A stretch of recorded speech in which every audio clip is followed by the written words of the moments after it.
Hoy os traigo el resumen de lecturas del marzo asiático. Comenzamos.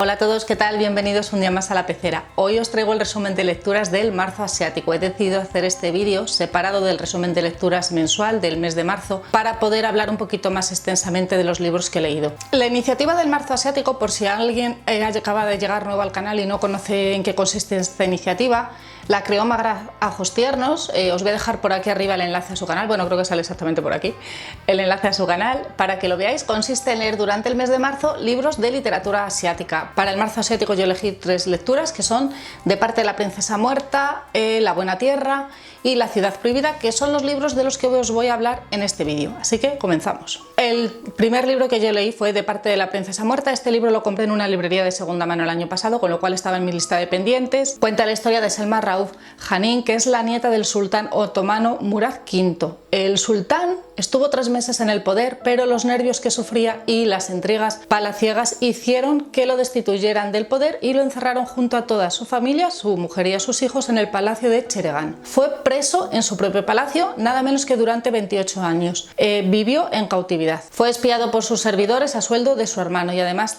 un dato curioso es que tenía 36 años cuando entró en prisión y salió de ella muerto. Esto supuso prisión también para sus propios hijos por parte de su tío, que fue el que encerró a su hermano en el castillo. La historia comienza cuando muere el tío abuelo de Selma, o el tío de su madre, que fue el que los encerró en el palacio. Fallece, Selma por aquel entonces tiene 7 años. Este libro no solo cuenta la historia de Selma, sino también la de su madre. A mí el personaje de su madre es una mujer que me ha encantado, tiene una personalidad muy fuerte, se llama Hatice, creo, bueno, no sé pronunciarlo muy bien, pero es algo así. Vivió en prisión junto con su padre y con sus hermanos durante los 28 años que les retuvo su tío. Solo podía salir de ahí mediante el matrimonio. Se casó con un funcionario que la verdad le fue asignado, ella no tuvo poder de decisión y se casó con él. Pero el hombre tenía muy poca gracia, tanto física como intelectualmente. A la madre de Selma no le gustaba nada y se acabó divorciando de él. Se divorció en 1908. Esto es un dato muy importante porque en aquella época el divorcio se le concedía a las mujeres, no a ellos, a los hombres. Y esto estamos hablando de 1908. Al año de este divorcio conoció a un diplomático, se casó con él y es el padre de Selma y de su hermano Airi. Es tan interesante en este libro la vida de Selma como la de su madre. Selma estuvo muy unida a su madre, muchísimo, la marcó profundamente. La madre de Selma fue una mujer muy fuerte, de grandes convicciones, estaba muy arraigada a las tradiciones otomanas, era muy estricta con que sus hijos siguieran al pie de la letra el protocolo en cada momento. Tiene una marcada personalidad, un carácter muy fuerte. Vivió prisionera en un palacio, vivió la guerra, vivió una revolución, vivió en el exilio. Vivió con el primer marido, posiblemente la pegaba, y el segundo marido sin duda la engañaba. Llega la revolución y se le quitan los privilegios a la nobleza, además aprobado por el sultán, lo que provoca que la familia de Selma tenga que salir al exilio. Deciden salir al Líbano. En el Líbano, Selma va a acudir allí a un colegio religioso católico y lo que le va a marcar muchísimo porque tiene una estricta educación. Para poder salir de este ambiente, lo único que le puede salvar a Selma es encontrar un marido. A Turquía no pueden volver por la situación en la que encuentra, así que van a encontrar un marido rico, musulmán y príncipe, pero en la India para Selma. Y se casó con él, con un marajá. ¿Qué pasa? Que en la India no tuvo una vida nada fácil. Tiene que adaptarse a la familia del nuevo marido y se va a encontrar con la suegra. Y la suegra es suegra aquí y en la India, y no la miraban con muy buenos ojos. Aquí no acaba el sufrimiento de Selma, sino que por circunstancias acaba llegando a París justo al comienzo de la Segunda Guerra Mundial. Y le tocó sufrir mucho al comienzo de ese conflicto bélico, porque además le pilló en el centro, le pilló en París. Este libro está dividido en 4 partes. La primera parte es en Estambul, que es la capital del Imperio Otomano, que es lo que nosotros conocemos ahora como Turquía. La segunda parte está en el Líbano y la tercera parte está en la India, la cuarta en Francia. Tiene un epílogo.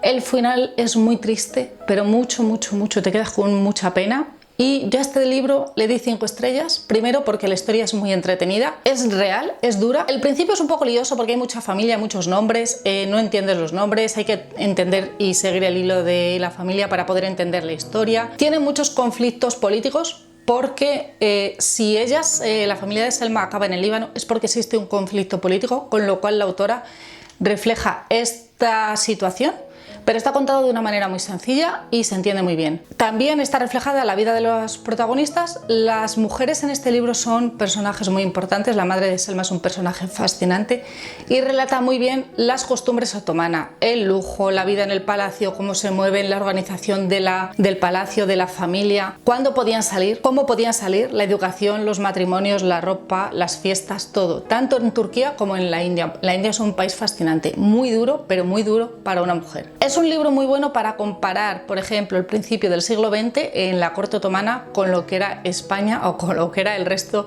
de países europeos de la misma época.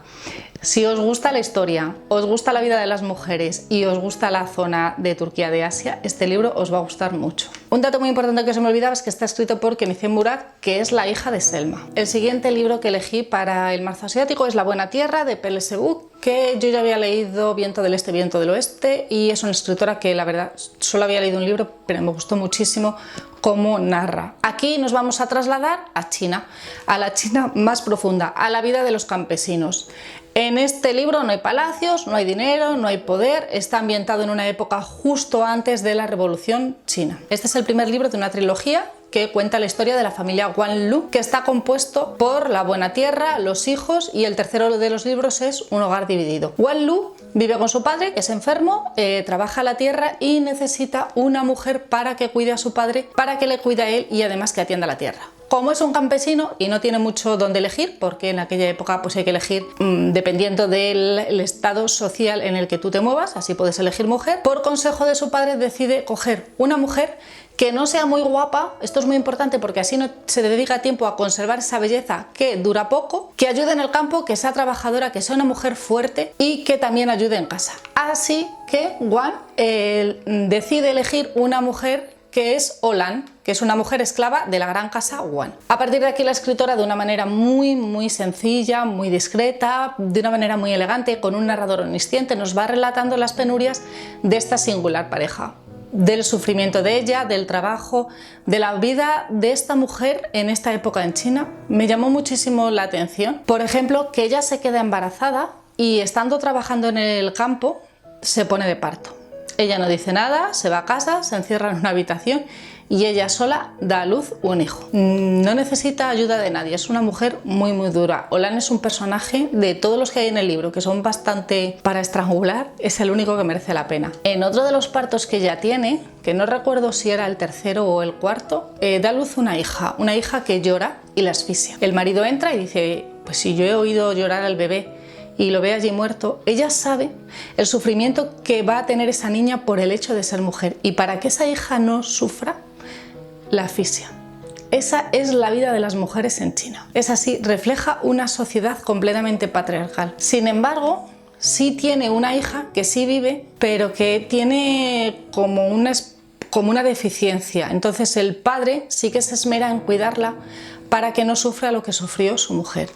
El papel de Olan, la mujer del protagonista de esta historia, es fundamental en esta novela. Es una mujer que trabaja en el campo, en casa, atiende al suegro, a sus hijos según van naciendo, según van llegando, y sigue ayudando a su marido. Pero no solo eso, sino que también piensa algo que no están acostumbrados los hombres en China. Olan le da ideas de progreso a su marido para salir de la pobreza, sufre, es una mujer muy sufridora, sufre en silencio, por supuesto, porque una mujer que siendo niña es vendida como esclava a la gran casa, donde se viola sistemáticamente a las esclavas, se las golpea todos los días sin razón aparente para mantener una estricta disciplina. Se casa con un hombre al que no ha visto jamás en su vida para trabajar las tierras. Es fea, porque además se dice sistemáticamente durante toda la novela que ella es fea, tiene la piel oscura, nada valorada en esa sociedad, pero la tiene la piel oscura porque trabaja en la tierra. No se ve amor en la pareja, pero sin embargo ella sí sufre cuando el marido lleva una concubina a casa. Flor de Loto, que es una mujer todo lo contrario a ella, es muy delicada, es bella, caprichosa y muy vaga, no trabaja. Después de mucho trabajo, mucho sacrificio, mucho ahorro, esta familia consiguen comprar algunas tierras de la gran casa Wan. Poco después se produce una gran hambruna y aparece por su casa el tío, su mujer y su hijo, que siempre están pidiendo comida y dinero a Wan, quien miente diciendo que no tiene nada. En ese momento Wan se plantea si quedarse en las tierras y morir de hambre o irse con su familia al sur a una ciudad donde la comida es abundante y abandonar su tierra a la que le tiene un apego y forma parte de su ser, tal vez teniendo que renunciar así a los sueños de seguir trabajando la tierra. Refleja muy bien las zonas rurales, la poca importancia que tiene el matrimonio, donde solo es un acuerdo comercial, y refleja también la emigración a las ciudades. En esta novela refleja una familia que vive prácticamente al principio de la novela con harapos, hasta que según va avanzando la novela y va entrando ya en el siglo XX, consigue tener bastante riqueza. En esta novela todos los personajes son odiosos, pero todos, no se salva ni uno. En especial me saco de mis casillas el primo de Wan, que existe la tradición en China de mantener a la familia, de mantener al que no tiene nada. Entonces este hombre no trabaja, no tiene nada, porque la obligación del primo es mantenerlo. Da igual si tiene mucho o poco, él se mete en casa y le tiene que mantener. Y refleja a través de los 3 hijos varones que tiene esta familia la evolución de la sociedad. Por ejemplo, para un hijo es importante cambiar la tierra por los negocios, para otro hijo es muy importante las ideas sociales y para otro es muy importante la revolución. A través de esos 3 hijos se va viendo la evolución que sufre China. Es un libro donde la escritora describe la rigidez de la sociedad china tradicional, la más tradicional, la dura vida del campesino en el campo, la miseria, el apego que tienen a la tierra, que es otro más de los personajes, viven de ella, es su futuro, su esperanza, pero también es su esclavitud. Tiene capítulos de muchísima dureza, haciendo de este libro una novela social. Y el último libro que leí en el marzo asiático fue La ciudad prohibida de An Chi-min. En esta ocasión nos vamos a quedar en China, no nos vamos a mover de este país. Si en La buena tierra vamos a ver la China más arraigada a la tierra, más social, de las clases sociales más bajas, en esta ocasión nos vamos a ir a la China imperial, a los últimos años de la dinastía Qin. Orquídea es una joven de 17 años que pertenece a una familia noble, aristocrática, venida menos por una serie de catastróficas desdichas. Nació en Anhui, que es la provincia más pobre de China, y es de sangre manchú. Esto lo repiten mucho a lo largo del libro porque no es lo mismo ser manchú que ser chino. El padre fallece aproximadamente por 1840, en la mitad del siglo XIX, y tiene que llevarlo a enterrar a Pekín. Pero esta familia no tiene un duro, están más tiesos que la mojama y se tienen que buscar la vida para llevarlo desde la ciudad donde viven a Pekín, que es largo el camino, ¿eh? No es nada corto. De hecho, hay algún tramo que tienen que cargar con el ataúd para poderlo llevar, y se valen de ciertas triquiñuelas para poder utilizar a gente para cargar con el ataúd. Una vez que llegan a Pekín les acoge un tío, porque igual que en el otro libro, en el de Pelesebuk, la familia tiene obligación de acoger a quienes lo necesitan si van a su casa. Entonces les acoge un tío que es un tío lejano del padre, pero les sugiere que debido a la belleza de Orquídea, pues puede presentarse a una especie como de concurso que hay en el que el emperador busca esposa y busca concubinas. Orquídea accede a este concurso, se presenta y es elegida una de las 7 esposas del emperador y de las 3000 concubinas. Consigue de esta manera Orquídea entrar en la ciudad prohibida de Pekín y llevar una vida soñada de lujo, hasta la exageración de poder, de intriga, pero a cambio, porque todo tiene un porqué, tiene que renunciar a su familia y ya no va a volver a ver a su madre y a sus hermanos. A partir de aquí es donde vemos cómo es la vida del emperador y de sus mujeres, cómo entre ellas se pisotean para poder pasar una noche con el emperador e intentar quedarse embarazadas para poderle dar un hijo. Normalmente en los libros de literatura asiática que yo he leído vemos cómo viven la sociedad o parte de la nobleza. Cuando están ambientados en la nobleza vemos cómo viven la nobleza, pero en este libro nos meten de lleno en lo que es la propia vida del emperador y su propia casa en el palacio. Nos meten en las entrañas del palacio. Es una auténtica ciudad donde cada esposa tiene un pabellón, tiene una asignación económica y son ellas con esta asignación las que tienen que pagar a todas las personas que tienen a su servicio. Tienen un lujo extremo, unas normas completamente encorsetadas y ancestrales, subyugadas al capricho del emperador, al capricho de un hombre. Los primeros días que Orquídea pasa en la ciudad prohibida, pues ella llega con mucha ilusión, pensando que va a ser todo fiesta y diversión y que va a ver al emperador, pero no es así. Ella pasa muchísimos días sola porque el resto de mujeres no son amigas entre ellas y son días muy aburridos. Como el emperador no va a visitarla, pues no tiene nada que hacer, se aburre como una mona, y tampoco pueden hacer nada para pasar una noche con él porque no tiene ocasión de verlos, y es a través del eunuco y del eunuco jefe como a base de regalos ellos manipulan al emperador para que vaya a visitarla. Al final Orquídea se queda embarazada, por fin, tiene un hijo del emperador, pero es la primera esposa del emperador que no consigue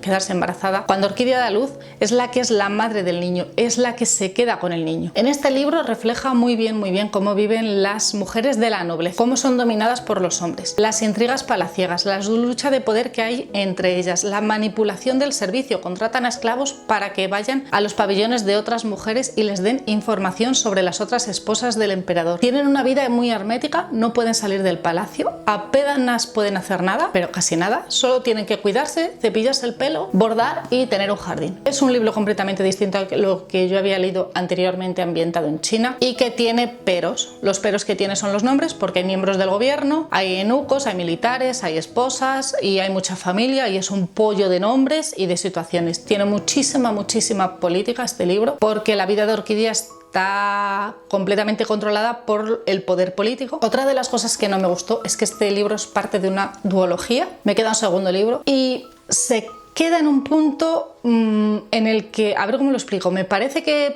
para la historia que va contando la escritora, o sea, es una historia que no se desarrolla mucho en el tiempo y sin embargo a mí se me ha hecho un libro un poco largo. Me ha dado la sensación que es un libro muy largo para el tiempo que transcurre desde que conocemos a Orquídea y que entra en la ciudad prohibida hasta que se llega a esa situación. No sé si me he explicado bien, pero me parece que iba a acabar más tarde el libro y ahora tendré que leer la segunda parte porque es que se queda en un momento muy conflictivo, político de China y de la vida personal de Orquídea. No sé cómo acabará Orquídea. A este libro me parece que le da 4 estrellas y media, creo que ha sido, pero sí que insisto que los nombres es complicado, hay muchísimos personajes, muchos, y hay mucha política. De los 3 libros, el que más política tiene es este. Es un libro de ficción biográfica histórica, es decir, que la escritora, donde no tiene constancia de algunos hechos biográficos, mete la ficción histórica para esas partes. Tenía en la recámara un cuarto libro para leer, por si me daba tiempo en marzo, que era El Club de la Buena Estrella de Amitabh,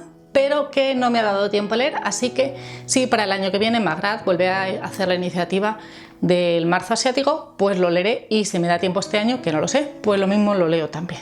Y ya para el año que viene pues ya cojo otro. Y estas han sido mis lecturas de lo que es el marzo asiático, pero el resumen de lecturas os lo cuento en la semana que viene y os recomiendo que no os lo perdáis porque va a ser un wrap-up de marzo muy calentito, no os lo podéis perder. Si vosotros habéis participado en esta iniciativa, dejadme abajo en los comentarios qué libros has leído, qué libros nuevos habéis descubierto gracias a esta iniciativa, hacedme recomendaciones y nos vemos la semana que viene. ¡Chao!